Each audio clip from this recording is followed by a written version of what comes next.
Olá, sejam bem-vindos ao Banca Virtual. Eu sou o professor Luiz Eguê e nossa aula de hoje é referente à lei de Newton da viscosidade.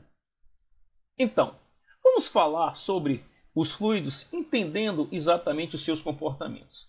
A mecânica dos fluidos é um ramo da mecânica que estuda o comportamento físico dos fluidos e suas propriedades.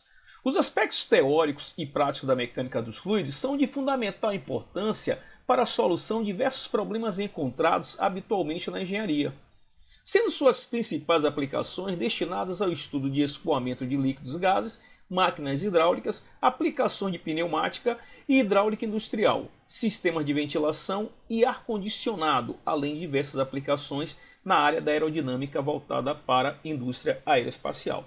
Então, como vimos no texto, é muito importante os conceitos de mecânica dos fluidos para que você, engenheiro, você, aluno de engenharia, possa exatamente entender os sistemas que estão ligados diretamente com fluidos, como das máquinas hidráulicas, de sistemas de ventilações, do próprio desenvolvimento das aeronaves e dos veículos, conseguindo entender um pouco da sua aerodinâmica. Então, o que vem na verdade a ser o fluido? Como podemos caracterizar um fluido? Um fluido é caracterizado como uma substância que se deforma continuamente quando submetido a uma tensão de cisalhamento, não importando o quão pequena possa ser essa tensão. Muito importante isso. Os fluidos incluem os líquidos, os gases, os plasmas e, de certa maneira, os chamados sólidos plásticos. A principal característica dos fluidos está relacionada à propriedade de não resistir à deformação e apresentam capacidade de fluir, ou seja, possuem a habilidade de tomar a forma de seu recipiente. Então, é muito importante nesse texto verificar que o fluido é toda e qualquer substância que tende a ter a própria forma do recipiente que o contém. Isso é muito importante para que a gente possa diferenciar os fluidos das substâncias sólidas. Essa propriedade é proveniente da sua incapacidade de suportar a tensão de cisalhamento em equilíbrio estático. Então é muito importante a gente ter uma noção de tensão de cisalhamento, pois a gente observa que o fluido ele não resiste exatamente a essa chamada tensão de cisalhamento. Então, como podemos verificar, temos aqui na figura três situações, onde eu tenho aqui, olha só, uma substância no estado sólido, onde você verifica que a sua forma ela não muda. Temos aqui uma substância no estado líquido e uma substância no estado gasoso. Observamos nós que tanto o líquido como a substância no estado gasoso, ela toma exatamente o que? A forma do nosso recipiente. Então podemos dizer que os fluidos são divididos em líquidos e gases.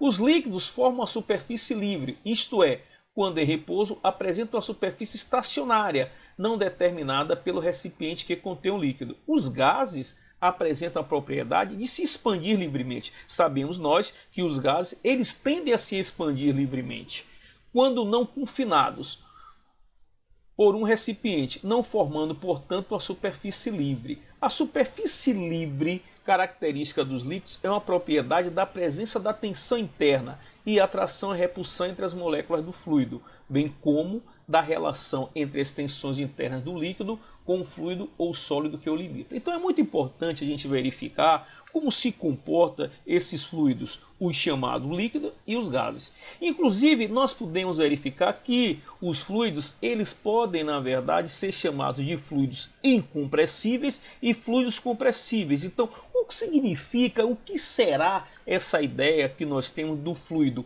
incompressível e do fluido compressível? Então, vamos ver? Um fluido que apresenta resistência à redução de volume próprio é denominado um fluido incompressível. Então, aquele fluido que ele resiste à sua redução do seu volume. Enquanto aquele fluido que responde com uma redução de seu volume próprio a ser submetido à ação de uma força é denominada fluido compressível. Então é muito importante, e durante todo o nosso estudo de mecânica dos fluidos, fenômenos dos transportes, nós vamos trabalhar com a ideia do que vem a ser um fluido incompressível e do que vem a ser um fluido compressível, ok? Então, vamos falar de algumas grandezas físicas que está relacionada diretamente à característica de quem? Dos fluidos. E uma delas, gente, olha só, é a massa específica. Então, o que é a massa específica? A massa específica é a relação entre a massa do fluido pelo seu volume. Então veja bem, então quando nós queremos estabelecer a chamada massa específica de um fluido, nós simplesmente vamos ter a relação da massa pelo volume. Observe que essa grandeza aqui é uma grandeza que ela tem uma unidade específica, que no sistema internacional nós podemos dizer que a massa no SI ela é dada em quilograma, o volume em metro cúbico. Então, dessa forma, podemos afirmar que a massa específica de uma substância no sistema internacional, ela tem como unidade o quilograma metro cúbico. Então, quilograma metro cúbico, ele representa exatamente o que podemos chamar de quê? Da unidade de massa específica. Perfeito? Agora, nós temos outra grandeza física que está relacionada aos fluidos, é o chamado peso específico. Olha, o que é o peso específico? Muito bem, vamos dizer que o peso específico ele é a razão entre o peso da substância em função do seu volume. Poxa, sabemos exatamente que devido ao campo gravitacional, podemos afirmar que a força-peso ela é o produto da massa vezes a gravidade. Então, se o peso é massa vezes gravidade, eu posso dizer que o peso específico vai ser massa vezes gravidade sobre o volume. Mas se você verificar esta equação aqui, ela também pode ser reduzida, pois eu sei que massa sobre volume, nós acabamos de verificar, corresponde a quê, amigos? Olha só, a massa específica. Então, muito bem, eu posso dizer que o peso específico também pode ser determinado como sendo quem? A massa específica vezes a gravidade. Observamos que, olha bem, o peso específico ele vai variar sim em função de quem? Da gravidade local. Então, verificamos que o peso específico não é um valor constante, ele varia em função de G. Se G estiver variando, obviamente o peso específico também vai variar. Verificamos também que no sistema internacional podemos verificar que o peso específico tem como unidade Newton metro cúbico. Muito bem, por quê? Se o peso específico ele é definido como a razão do peso da substância pelo seu volume, então nós vamos verificar que peso, unidade de peso Newton, unidade de volume, metro cúbico. Então, aqui está expresso muito bem para nós o que nós chamamos de quê, amigos? Da unidade referente ao peso específico. Então, é muito importante para nós sabermos diferenciar a ideia de massa específica para peso específico. Vamos falar também do peso específico relativo. O que é o peso específico relativo? É quando podemos exatamente relacionar o peso específico de qualquer substância com o peso específico da água. Então, a água é uma substância que tem como peso específico padrão o valor de 10.000 Nm3, ou também 10 kN por metro cúbico. Então, se a água tem um peso específico de 10 kN por metro cúbico, nós podemos simplesmente afirmar que o peso específico relativo ele é o peso da substância em relação ao peso da água. Então você observa que essa grandeza ela fala de uma relação, ela fala na verdade de uma relação de quanto por cento o peso da substância está para quem? Para o peso específico da substância água. É muito importante também essa relação para que a gente possa ver essa ideia de proporcionalidade entre o peso específico da substância e o peso específico da substância água. Ok? Exercício 1. Sabendo-se que 1.500 kg de massa de uma determinada substância ocupa um volume de 2 metros cúbicos, determine a massa específica e o peso específico relativo dessa substância. Considere que o peso específico da água é igual a 10.000 Nm por metro cúbico e a gravidade 10 metros por segundo ao quadrado. Então vamos ver. Podemos verificar que a massa da substância é de 1.500 kg e que o volume que essa substância ocupa é de 2 metros cúbicos. Então, gente, se nós queremos determinar o que chamamos da massa específica, o que é a massa específica, vamos lembrar, é a razão da massa pelo volume. Então, se eu, de repente, relaciono 1.500 por 2, eu vou achar exatamente uma massa específica de quanto? 750 kg por metro cúbico. Então, este aqui, olha bem, é o resultado que nós temos para quem? Para a massa específica dessa substância. Agora vamos calcular o que chamamos do peso específico. O que é o peso específico? É a relação do peso sobre quem? O volume. Então, peso, opa! De acordo com a força gravitacional, o peso é o produto da massa vezes a gravidade local. E podemos verificar que a gravidade local é igual a 10. Mas nós veremos aqui que massa sobre volume está aqui, ó. Massa sobre volume, essa relação aqui, quem é? É exatamente a nossa massa específica. Muito bem. Então, eu também posso calcular o peso específico como sendo a massa específica vezes a gravidade. Se a massa específica é 750 kg por metro cúbico, logo, então você está verificando, ó, que podemos dizer que o nosso peso específico será 7.500 newton por metro cúbico. Muito bem, verificou? E agora podemos entender que se eu quero o peso específico relativo, opa! O que é o peso específico relativo? É a relação do peso específico da substância pelo peso específico da água. Então, peso específico da substância, 7.500. Peso da água, 10.000. Logo, a relação que nós temos é de 0,75. Podemos, inclusive, verificar que o peso específico relativo, ó, ele corresponde dessa substância a 75% do peso específico de quem? Da água. Então, é muito importante nós verificarmos essas grandezas físicas que relacionam quem? Essa substância.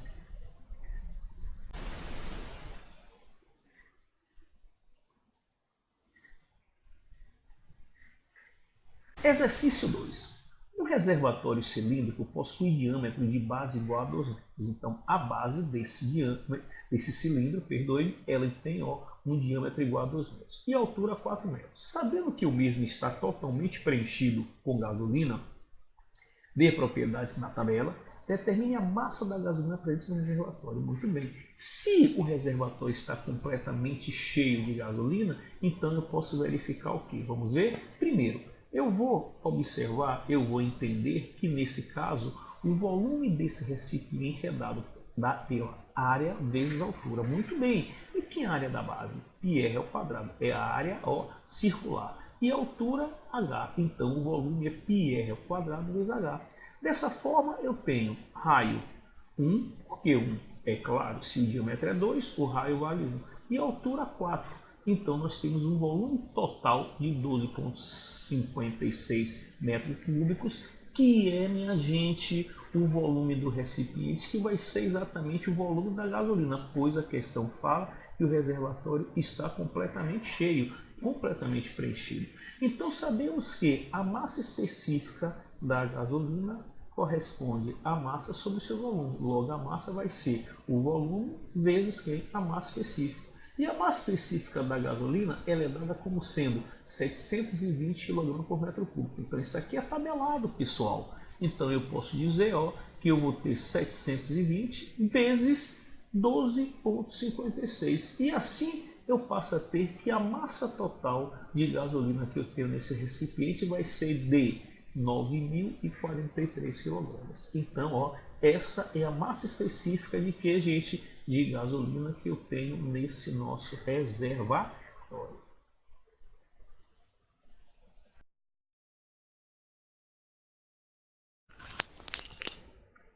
Lei de Newton da viscosidade. Lei de Newton da viscosidade.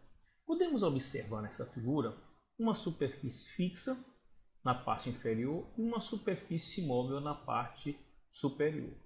Entre essa região superior e inferior, nós temos aqui uma certa camada, olha só, de um fluido.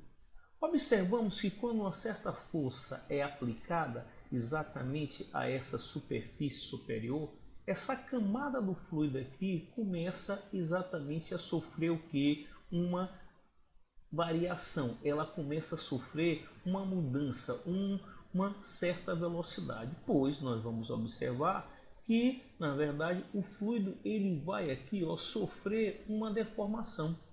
Nós observamos então que cada camada dessa do nosso fluido passa a ter uma velocidade variável, de tal forma que nessa parte superior nós temos a velocidade máxima e nessa parte inferior eu posso considerar que a velocidade é igual a zero.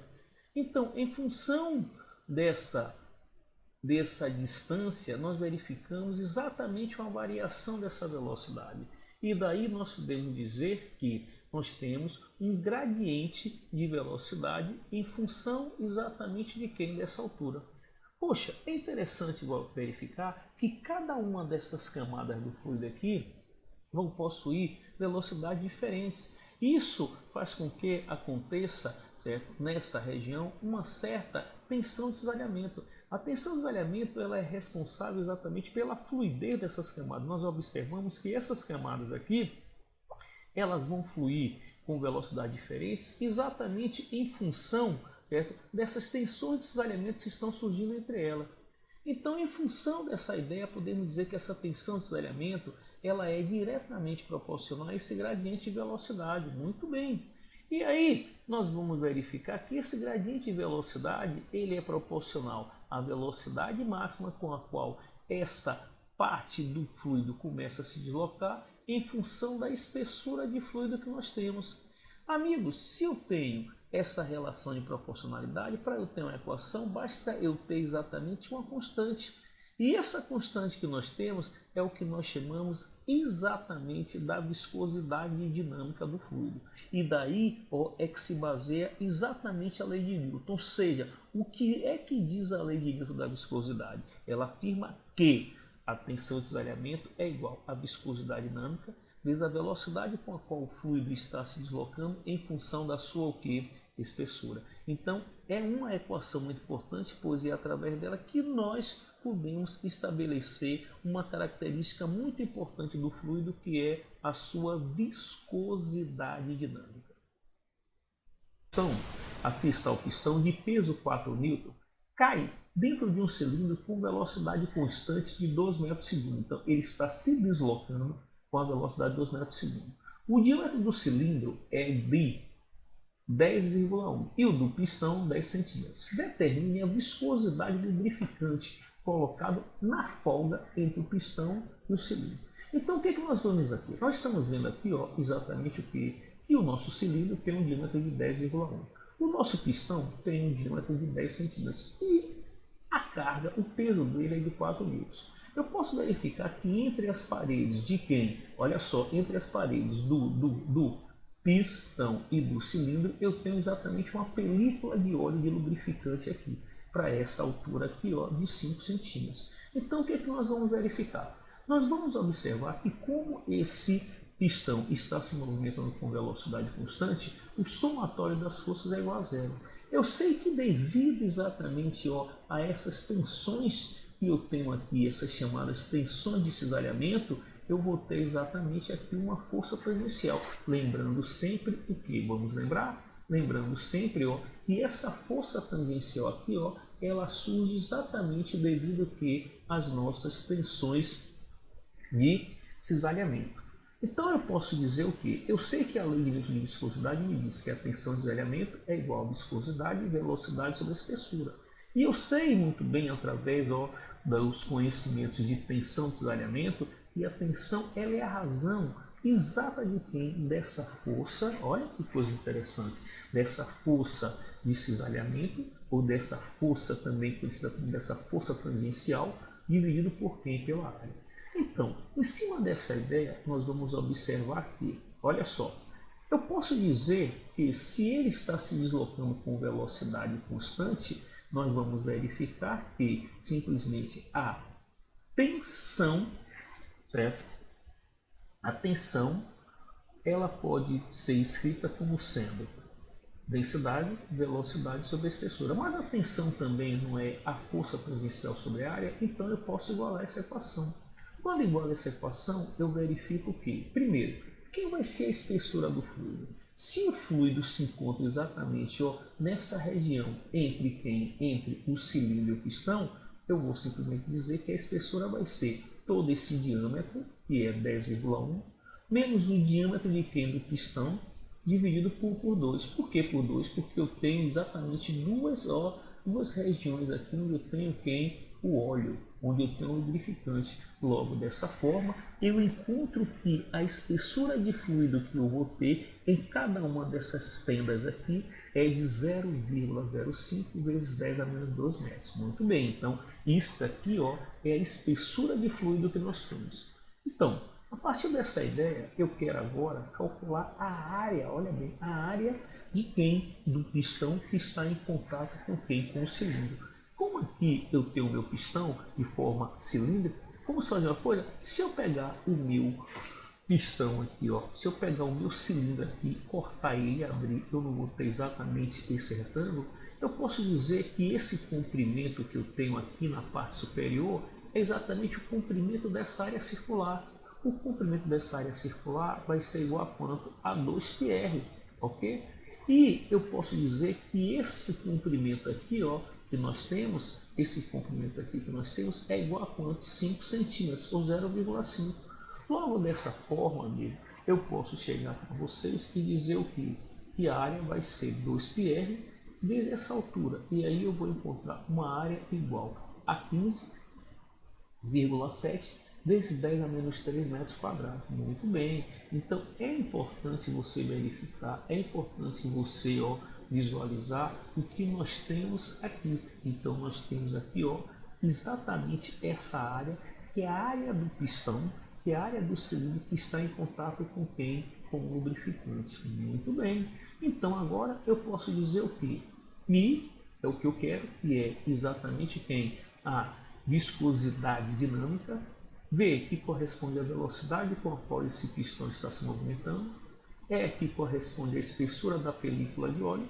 E eu posso observar que aqui eu vou ter exatamente a força dividido por dividido pela área que nós temos. E assim, amigos, eu vou encontrar que essa densidade que nós temos, essa viscosidade que nós temos é igual a 6,37 vezes 10 a menos 2 newton segundo metro quadrado. Então, esta aqui é a viscosidade desse lubrificante, desse óleo que eu tenho exatamente nesse sistema mecânico. Ok, olha esse exercício, vamos verificar. Eu tenho um fluido lubrificante para um mancal de deslizamento, tem um eixo de 10 milímetros de diâmetro. Então eu tenho aqui, olha bem, eu tenho o que eu chamo do eixo e aqui eu tenho o mancal. O mancal é exatamente esse dispositivo que está, na verdade, dando apoio ao nosso eixo, ok? Tem-se um eixo de 10 milímetros de diâmetro girando a 1000 RPM, rotação por minuto. Então esse eixo ele está girando a 1000 RPM em um canal, em um mancal. Vamos ver? Exercício. O fluido lubrificante para o mancal de deslizamento.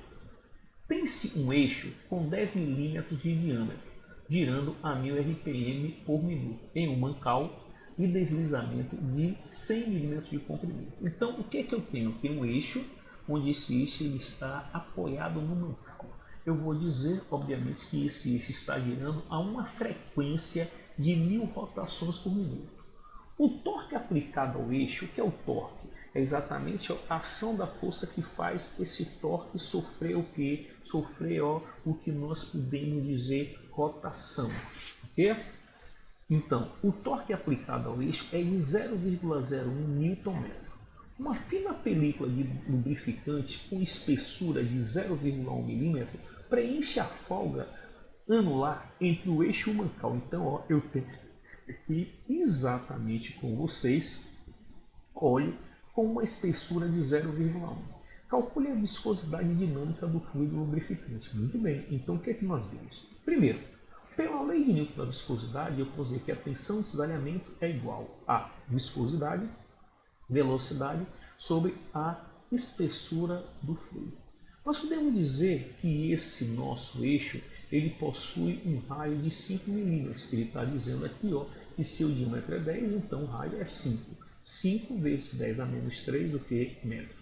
Nós podemos observar que a frequência com a qual ele gira é de 1000 RPM. Opa, vamos fazer uma coisa? Vamos transformar essa frequência para Hertz ou RPS. Toda vez que eu quero transformar a frequência de RPM para Hertz, eu vou pegar a frequência e vou dividir por 60. Então, 1000 por 60 eu passo a ter 100 sobre 6 Hertz, ou 100 sobre 6 rotação por segundo. Muito bem. Eu posso dizer que a velocidade, olha só, isso aqui que é muito interessante, amigos. A velocidade com a qual eu verifico que esse eixo aqui, ele possui a velocidade linear dele, é calculado como sendo a velocidade angular vezes quem? Vezes o raio. Opa, muito interessante isso aqui também. Então, quem é a velocidade angular? A velocidade angular, ela pode ser calculada como sendo 2π vezes a frequência ou 2π sobre período. Então, eu tenho que a velocidade linear desse eixo vai ser 2π vezes 100 sobre 6 vezes 5 vezes 10 a menos 3, pois velocidade é igual a ômega do zero. Dessa forma, eu encontro uma velocidade de 0,52 metros por segundo. Então, essa é a velocidade linear do eixo. Opa, então, dessa forma, agora eu verifico o que nós podemos, então, dizer se a tensão de cisalhamento é igual à viscosidade, velocidade sobre a espessura e que a tensão também é a força tangencial pela área, eu posso muito bem aqui, olha só que interessante, igualar essas duas equações. Eu estou igualando essas duas equações para poder encontrar o que, amigos? A viscosidade. Mas aí tem um detalhe, está faltando algo para que eu possa determinar a viscosidade. Eu sei, está faltando exatamente quem? A força tangencial. Mas eu sei que essa força tangencial, olha bem, a gente precisa calcular ela, mas antes vamos verificar que eu tenho aqui também a área. A área do cilindro, certo? Que está em contato com o nosso óleo lubrificante é igual a quem? 2πr vezes D. Então, eu posso dizer que dessa forma, substituindo, eu tenho que a nossa área vai ser 3,14 vezes 10 a menos 3, já que eu tenho exatamente aqui, essa distância D, que é o comprimento do mancal, que é 0,1, e tenho que o raio é 5 vezes 10 a menos 3. Então, a nossa área é 3,14 vezes 10 a menos 3. Outro detalhe, eu preciso dela, da força tangencial. O que é o torque? Muito bem, o torque, ou também momento de torção, é a força, olha bem, vezes o raio. É a força tangencial vezes o raio. Então, se é a força tangencial vezes o raio, a força tangencial é o torque sobre R. Então, essa força tangencial vai ser quanto? 2 newtons. Se essa força tangencial é 2 newtons, amigos, vamos então substituir na equação. Ao substituir, eu tenho viscosidade, velocidade 0,52, espessura 0,1 vezes 10 a menos 3, transformei 0,1 milímetros em metro. Agora eu tenho força tangencial 2 e a área 3,14 vezes 10 a menos 3. Sendo assim, olha que resultado bonito, eu passo a ter que a viscosidade dinâmica desse fluido que está exatamente preenchendo essa região entre mancal e o eixo é exatamente igual a 122,4 vezes 10 a menos 3 newton segundo por metro quadrado.